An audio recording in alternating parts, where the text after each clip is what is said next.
You gotta love some Taylor, right? Okay, well, good. I'm glad you enjoyed that. I love that song, 15. It means a lot to me. And I can tell just watching all of you. I mean, it was just awesome. Okay, so you're really excited with the 22 song. You're jumping up and down, and it's good. And then at 15, I mean, you know, Emily and I aren't telling you to do anything. You just do what you want. You just, you know, be a girl however you want, sing however you want, but you just immediately, like, locked arms.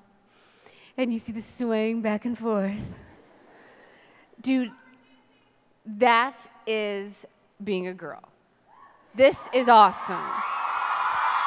It is because we do that. When the boys are gone, do you notice the vibe? You know, the feel? And like, we totally love them, right? They're stinky, but we love them. But at the same time, it's very clear that we need time with just us. Like, you need your girlfriends, and you need time to be able to sit and talk and chat with people that are like you, you know, like other girls. And because you get it, not just because we have the same parts, but because we have the same heart. Because we have a feminine heart that is so connected. I know when I look at you, and I look at you in the eyes right up here from stage, I connect.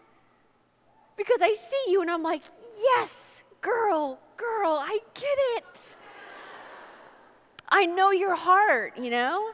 And that's what's so beautiful about this time that we have, is that we can really take off the mask, take off all the ones that we have, you know?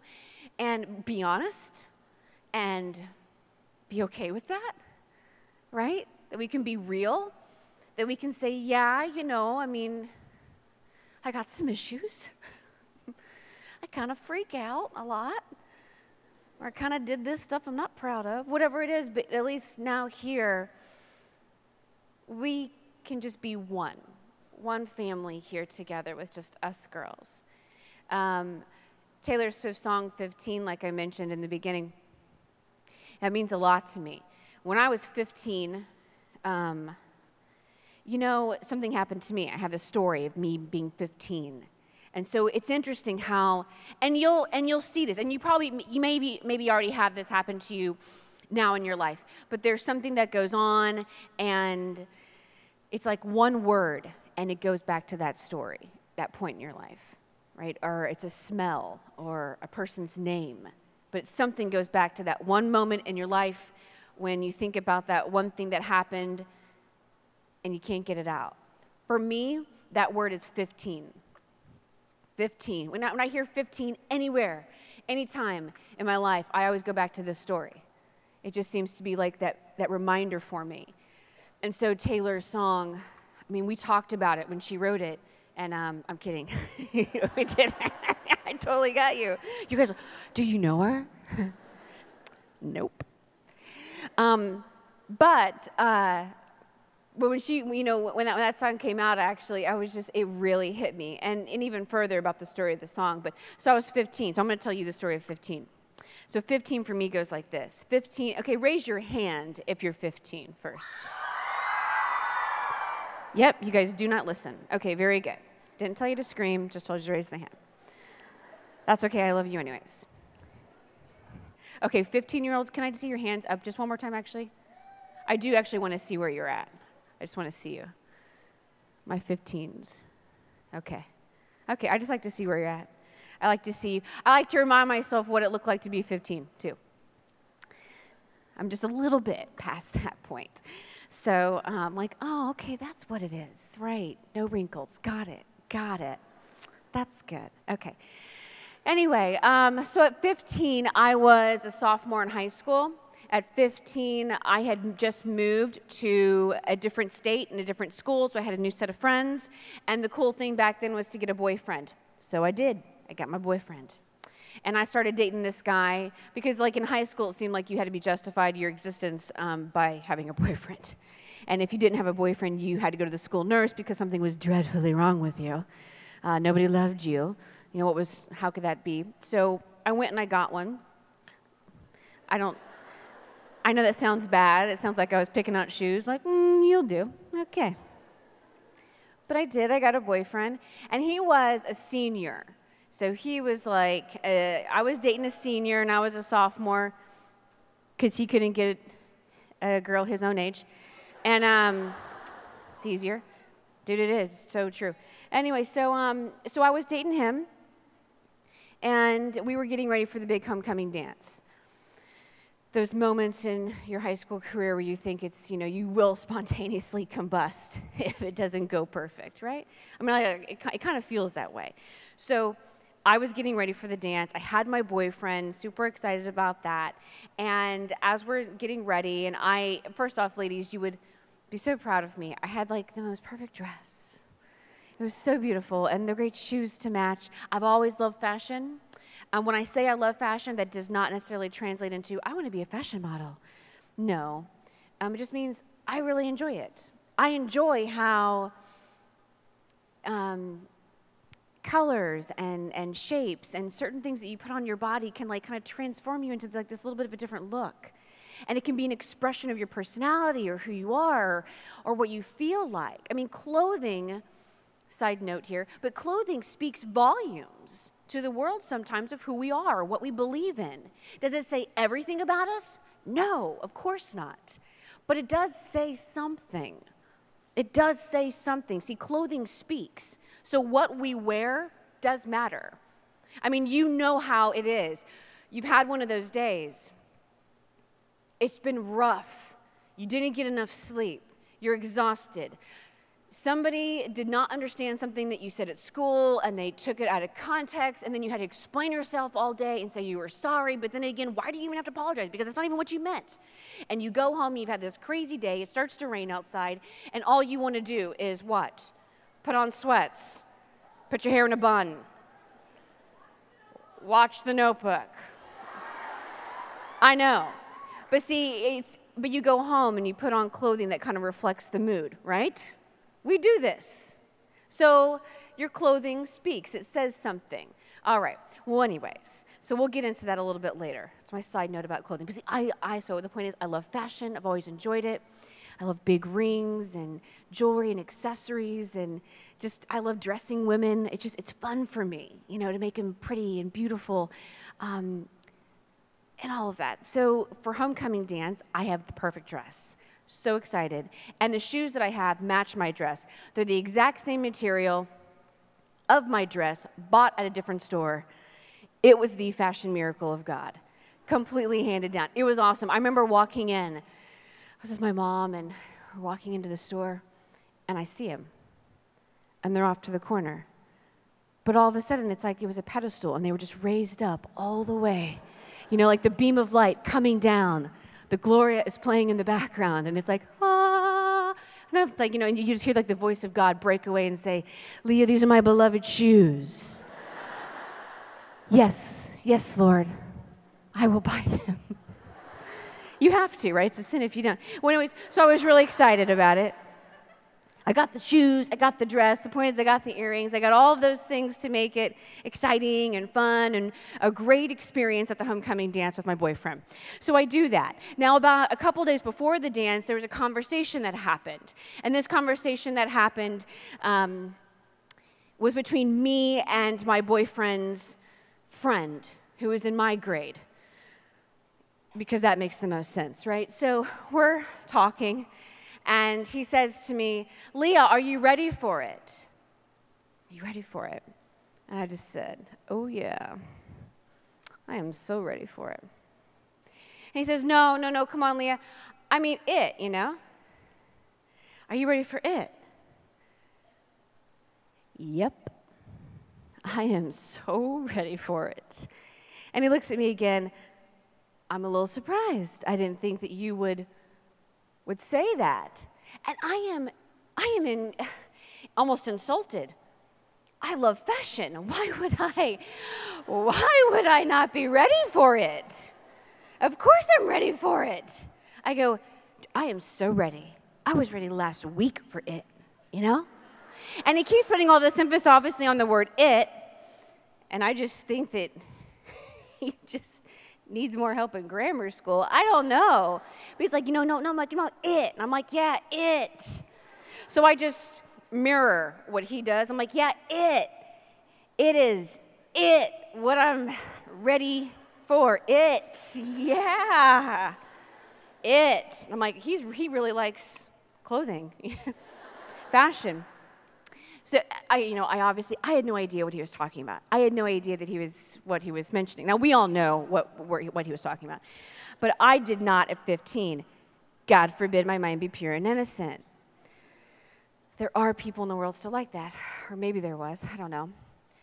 So I get to that point where my girlfriends find out that I don't know what it is. So I remember my captain of my basketball team comes up to me and says, Leah, we heard that you don't know what it is. And I try to play off, like, yeah, whatever. I was just giving him a hard time. I so know what it is. I do. I'll tell you what it is. After lunch, I'm gonna go look it up. Thought I would have time to sneak off and Webster would tell me or something, right? But Webster's not going to tell me what it is. So she ends up saying, Leah, come on, I know you don't know. Man, it is sex. And you didn't know that? And she starts making fun of me because I don't know something. And I was just like, yeah. She goes, I can't believe you don't know that. You didn't know that? And I'm like, no, of course I didn't know that. I thought we were talking about shoes.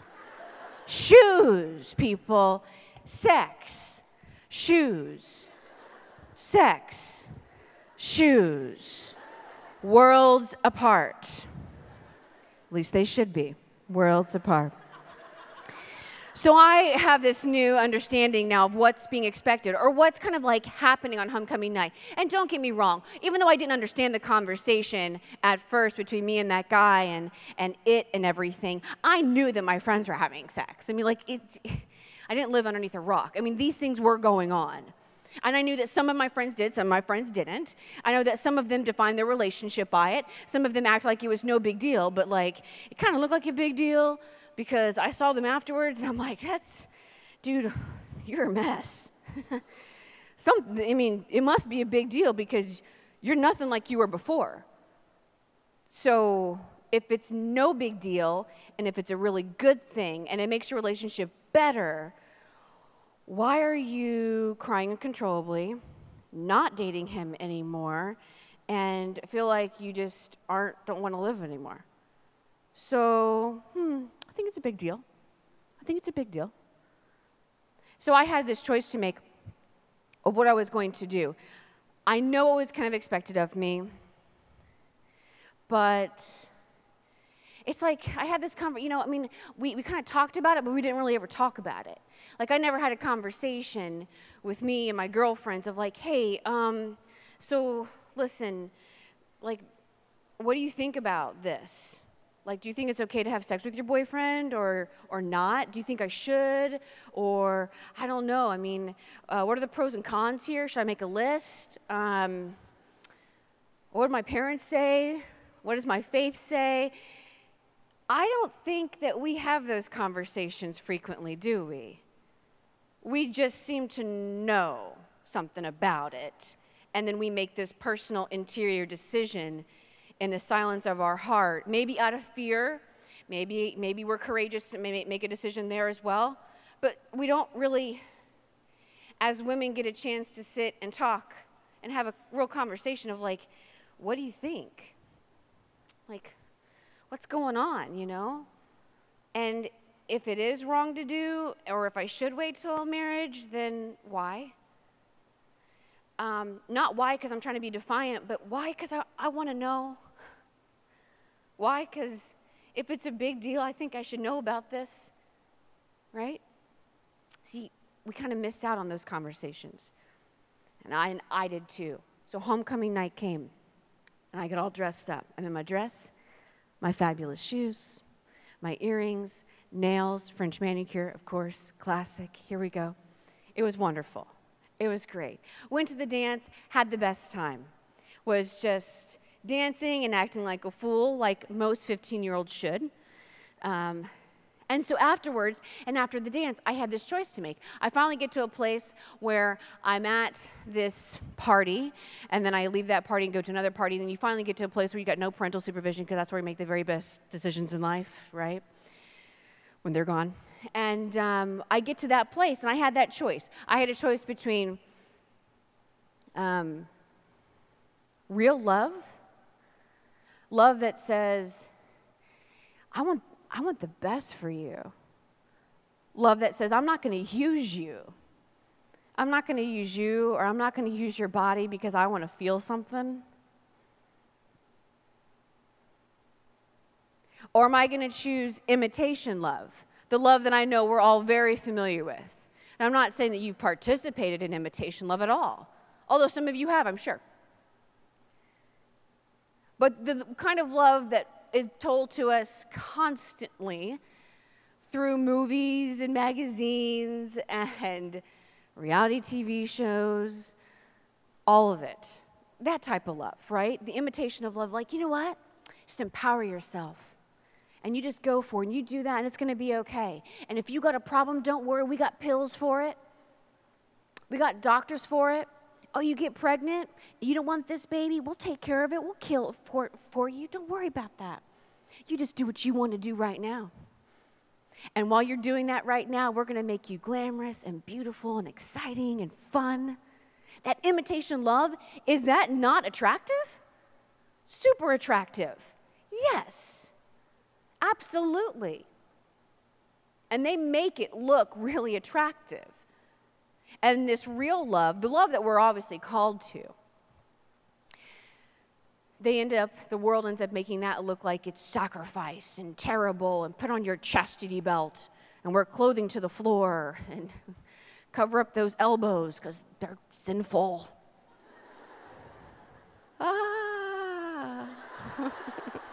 I'm going to hell. The elbow. You know, but it's crazy. This is the love that's like, oh, and all you got to do is just cross your arms and say, no, no, no. Don't touch me. Don't look at me. Don't you do it. Don't you love me. Because I'm going to be made for real love. I don't know why I just did that. Anyway, so the idea... Sometimes I do things, and I'm like, oh, my God. There's a voice in my head that says, Leah, stop. Leah, stop.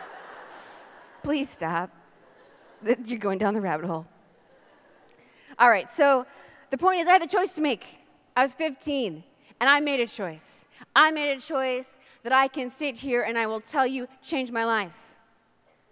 At 15, I look at you, my 15-year-olds, and I think, and I see myself. I see you. I see me and you, and I just think, wow, I cannot believe at that age, I did not really think that what I did would really make that big of a difference. I mean, sure, I'll make choices, and they could have some consequences short term, but would it really make a difference in my whole life? Yes. Yes, it does. Your life is full of choices, and they do make a difference. And there are some that will stay with you forever. For me, it was 15. I made a choice, and it would change my life forever. I made a choice between real love and imitation love. And I chose imitation love. I lost my virginity at 15.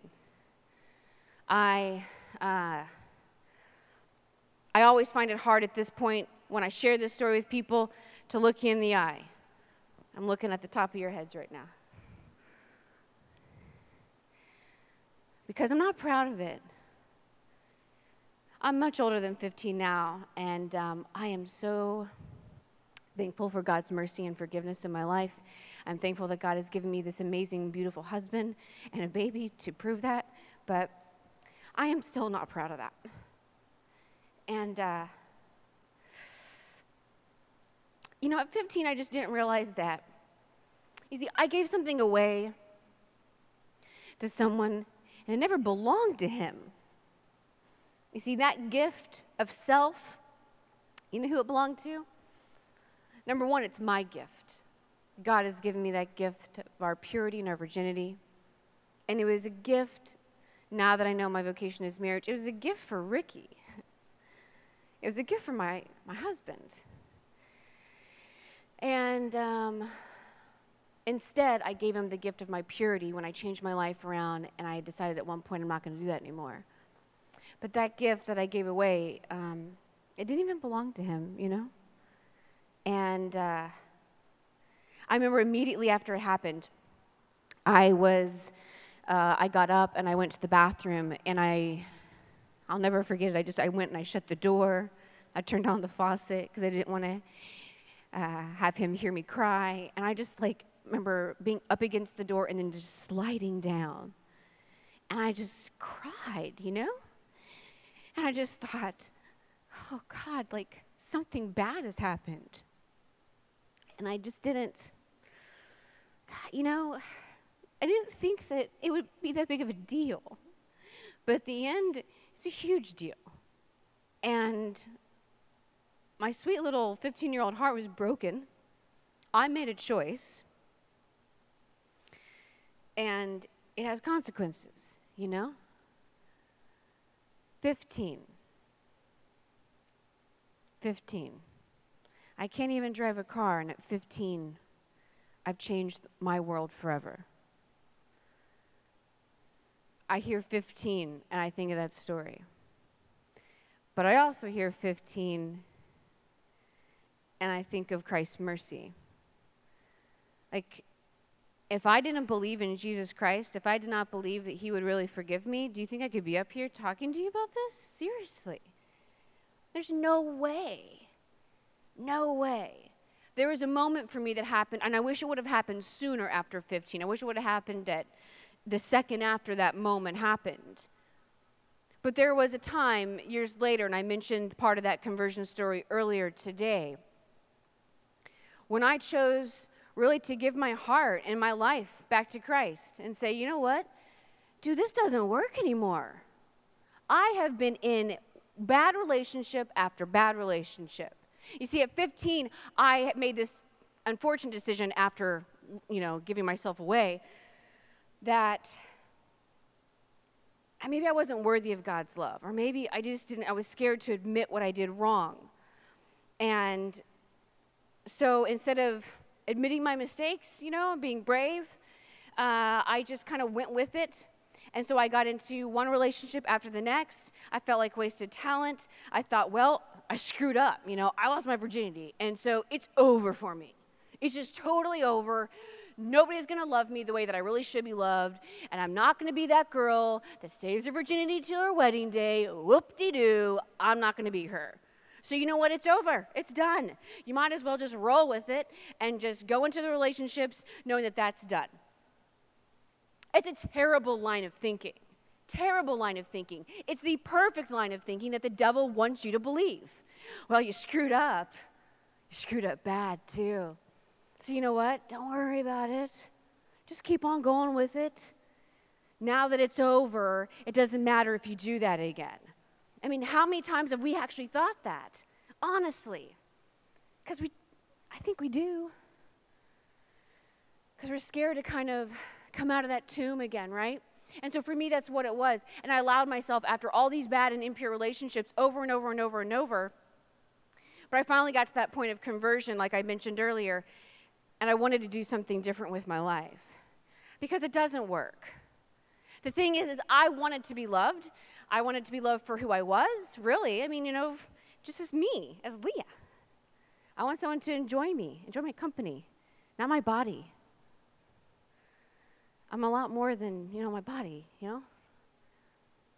And I remember coming out of that confessional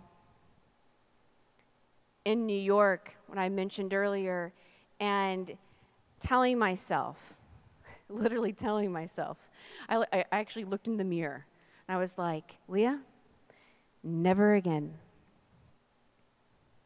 Never again will you give yourself away. Never again. The next person that you will give yourself away, that will be the man that you will, in front of all of your family and friends, promise to love for better or for worse, for sickness or health. Then you'll give yourself to him. But never again. When I was, yeah, thanks. When I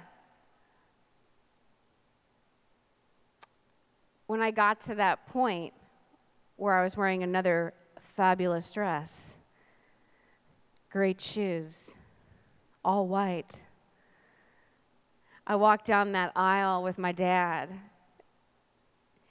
and it was awesome. You know, I just felt like I was just this beautiful example of truly Christ's mercy, you know? Like everything you want.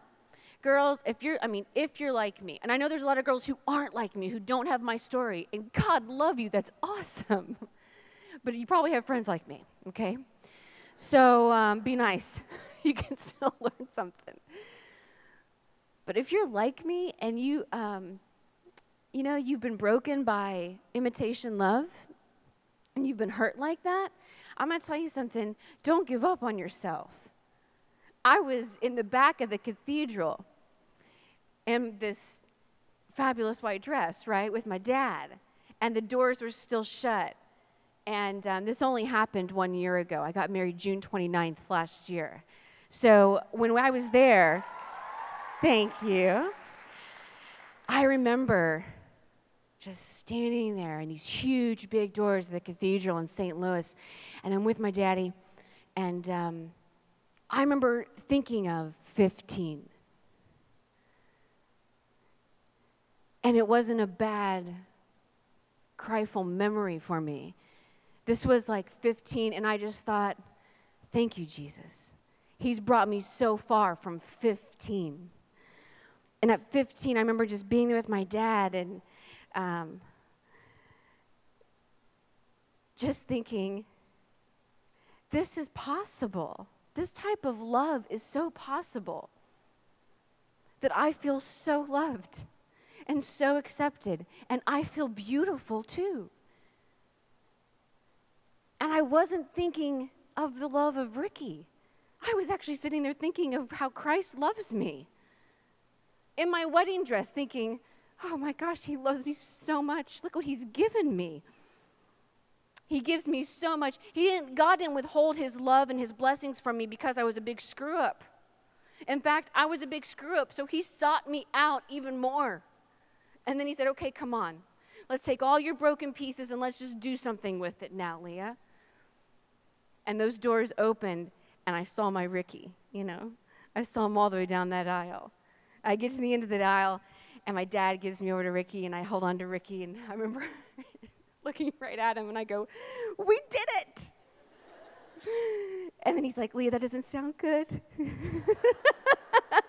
Just because I was, really exuberant, like, we did it! We did it! And he's like, what? And I go, chastity, we did it! And he's just like, what is wrong with you? Who am I marrying, He knew I was weird long before. But it was great because, it's possible and it's there and it's happened. Now, granted, that's not the only sin in the world. Yeah, it's one of them. Not the only one. It's one that I think attacks our hearts sometimes the most because we've got this great emotional feminine heart.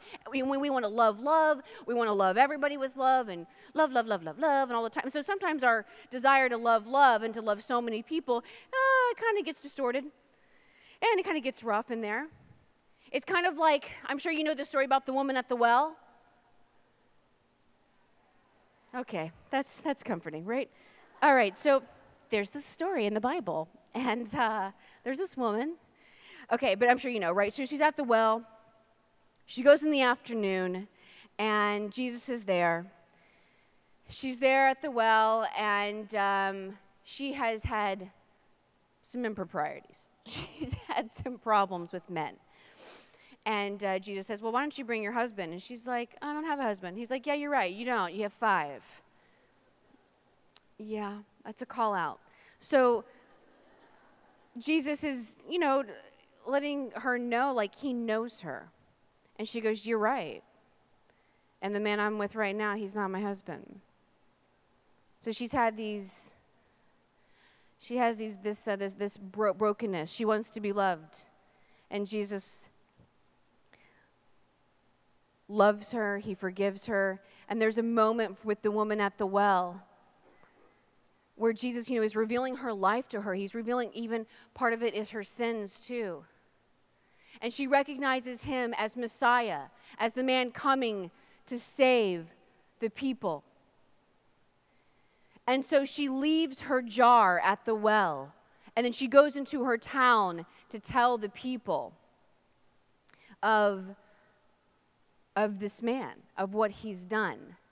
And in that, the townspeople come out, and they come to know Jesus and believe in him as Messiah as well. And it's just beautiful how in her recognition of her weakness with Christ and in her sins, she then becomes strong with Christ's strength, with Jesus' strength. And she goes out and she does mission. Remember I said earlier? Arise, reconcile, mission. Well, here, this woman at the well is doing mission. She's going out and she's telling people about Jesus and about all that and she says, come and meet this man who knows all that I've ever done. Could this be the one we've been waiting for? Could this be the Messiah? And then the people come out, and this whole Samaritan community, which they are totally at odds with the Jews, they do not get along. This Samaritan community comes out and they meet Jesus. And they believe and they accept him as Messiah. You see, we are called with our lives, no matter what brokenness we have. For me, that was one big chunk at 15. That was a piece of my brokenness. Your brokenness is going to be different. But we are all still called to leave our sins with Christ, right? Leave the jar at the well and to go out and to do mission. And to do mission doesn't necessarily mean to go out and, preach the gospel all the time and Jesus, Jesus, Jesus, Jesus, Jesus. I mean, that's great. And some of us are called to do that. And that's true. But the biggest mission we have, the biggest statement we have is our very lives as who we are as women. Is to be strong. I think that we have forgotten our greatness. We have forgotten how great we are. There's a video, this first video I like to cue up, and it shows a little bit of how we've forgotten how great we are as women, I think. How we almost hide from that. We'll take a look at it. You know who, peekaboo, peekaboo, I see you. Peekaboo, I'll kiss you, keep you out of mischief, make your blue skin do. Silly to be shy with you know who. Peekaboo, peekaboo, I'll kiss you. Peekaboo, I love you. Better make your mind up that you love me too, 'cause you're gonna marry you know who. Peekaboo, peekaboo, I love you. Peekaboo, peekaboo, I love you.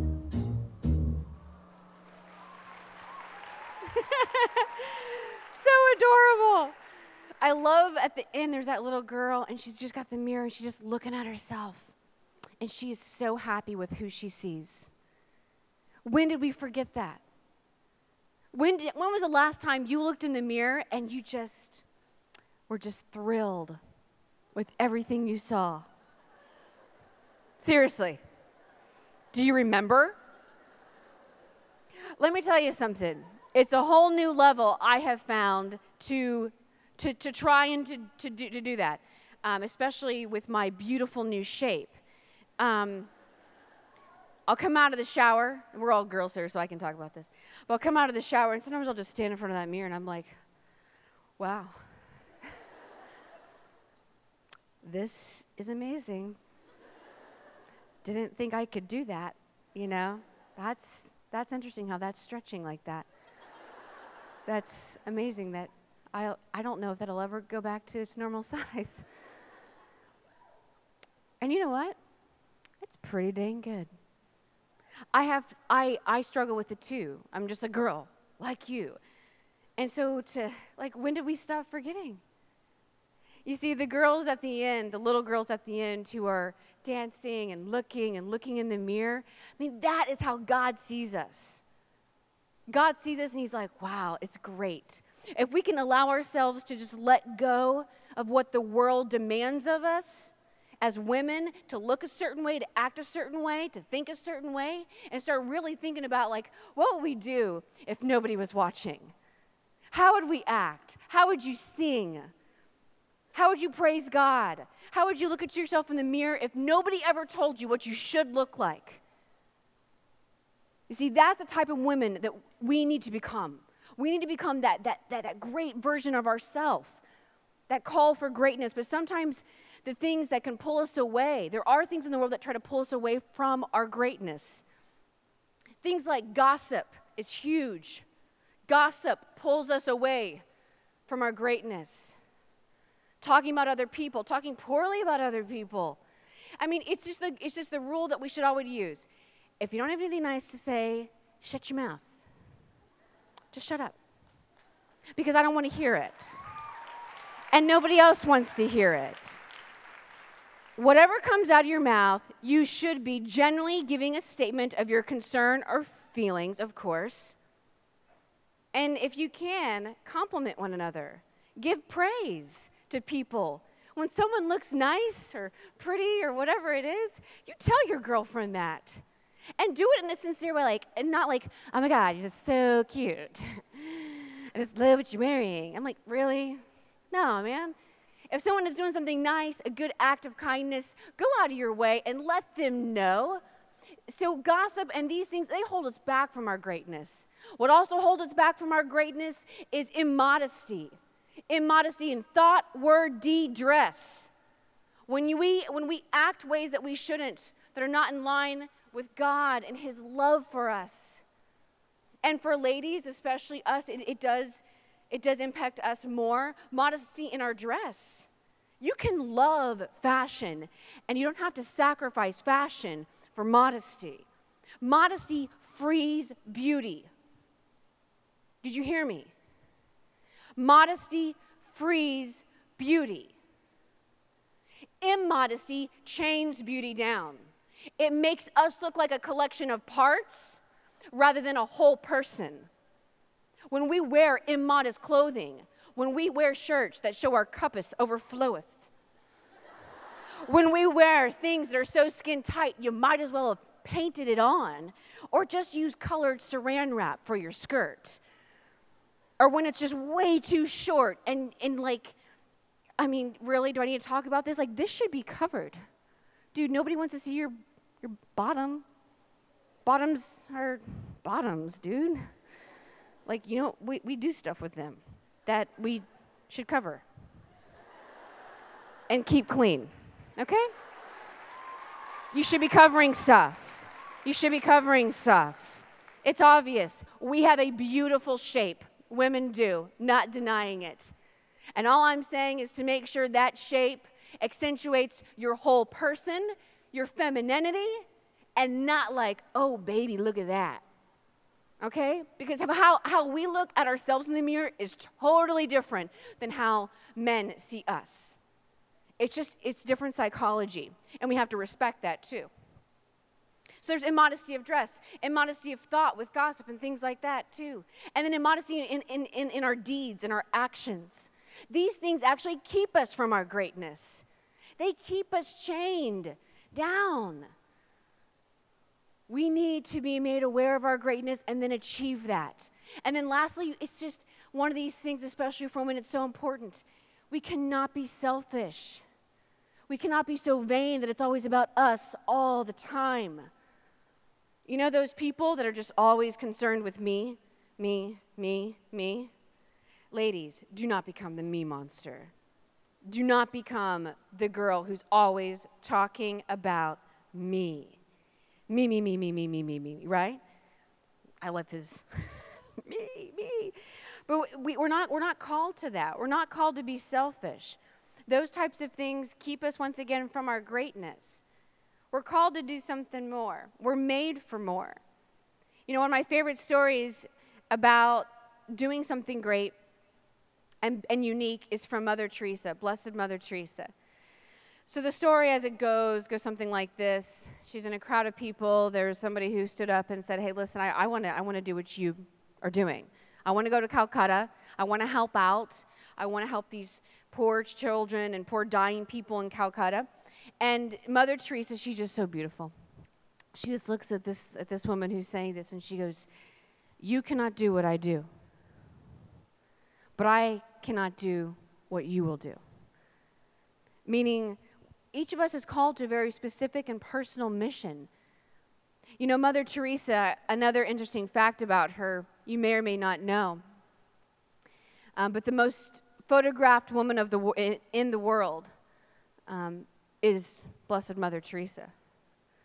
Most photographed woman in the world. Not a supermodel, not an actress, it's her. And we have to wonder, like, why are we so fascinated with her? I think it's because she loved. I think it's because she loved in that very real way, that pure way. And she gave her life. Her whole life was mission. Not mission work, but she herself was transformed daily into more and more of Christ. And you see that when you take a look at her and you see everything that she does. We're called to greatness. We're called to be made aware of our greatness. We're called to be like that little girl with the mirror, right? Looking at herself, saying, yeah, this is good. I'm loved. I'm good. Later on today, you'll have time for reconciliation. I really hope you take advantage of that, no matter where you're at in your life, no matter if you've got like a list of things to say or just a few. I do hope you take time for that.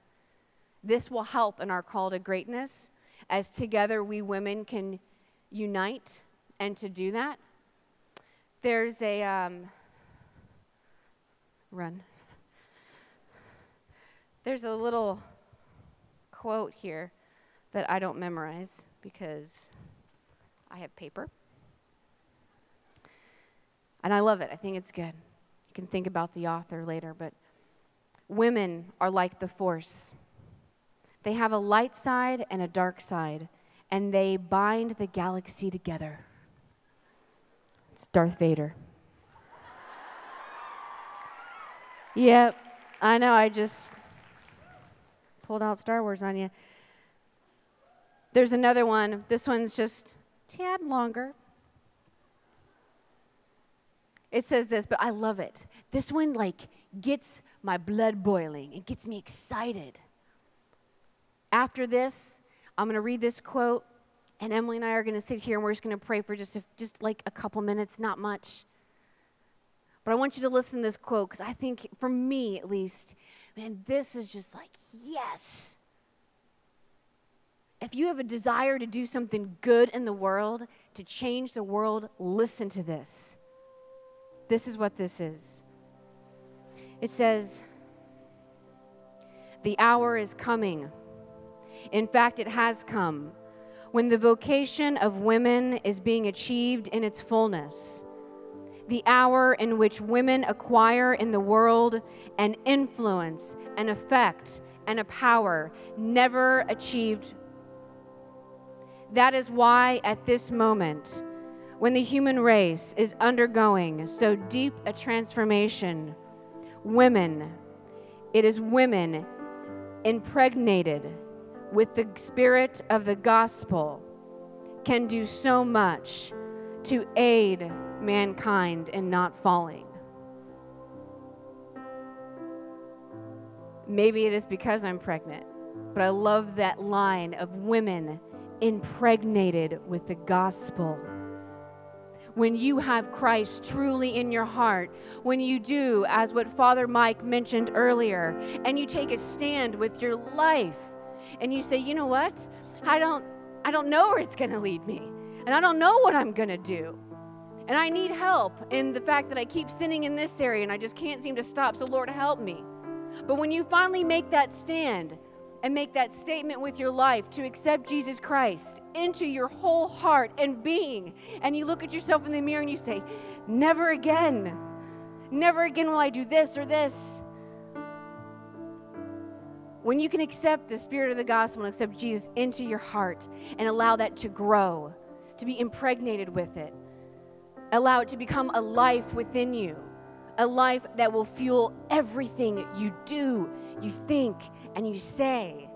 Ladies, that's when we change the world. Don't you get it?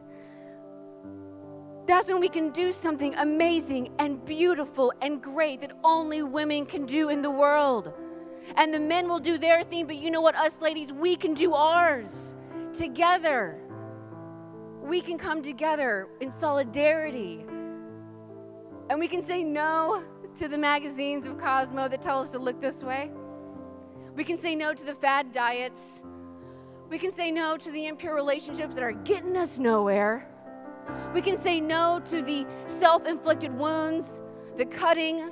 We can say no to the masturbation. We can say no to all the things that just seem to keep us from our greatness. And we can say yes to Christ. We can say yes to him and make a stand with our very life.